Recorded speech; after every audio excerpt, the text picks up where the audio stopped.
The sniper suddenly froze. He noticed half a cigarette butt lying on the ground. After quietly picking it up, he couldn't help but grow tense. The cigarette was still warm. His female comrade was already too scared to move. And just as they stood there in shock, a German bomber roared overhead and began dropping bombs on their position. Amidst the deafening explosions, Vasily shouted anxiously, telling the female soldier to stay put. But fear overtook her. The moment she stood up, she was immediately targeted by a hidden enemy sniper. Faced with this, Vasily could do nothing. He took advantage of the chaos to retreat back to camp. At that moment, a thought struck him. A cigarette with a filter?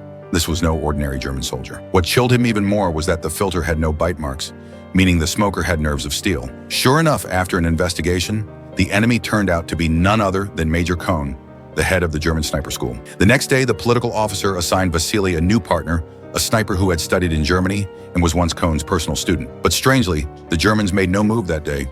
To draw the enemy out, they cut the telephone line in the distance. Before long, a German repairman appeared. Then his partner killed him with pinpoint accuracy. They assumed Cohn would show up soon.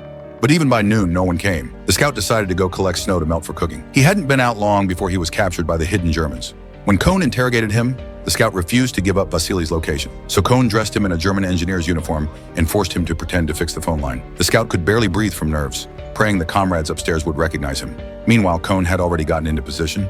As soon as the scout showed his head, Vasily's partner fired. That shot allowed Cohn to pinpoint their location. He waited patiently, and the two realized Cohn was nearby. To lure him out, the partner slowly raised a helmet on a string, creating a decoy. But it was too simple a trick.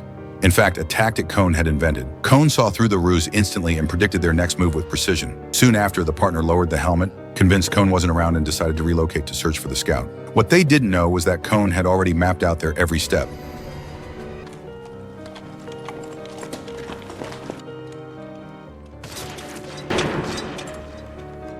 At that moment, Cohn realized the man killed earlier wasn't Vasily. By now, Vasily was paralyzed with fear. He couldn't believe such a terrible sniper existed. Upon his return to camp early the next morning, he reported everything to the political officer and begged to be replaced for the mission to take down Cohn.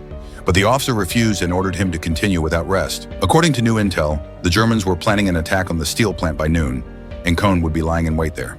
It was a once-in-a-lifetime opportunity. What Vasily didn't know was that Cohn had already arrived, because he learned of the commissar's plan. Later, Vasily reached the steel plant.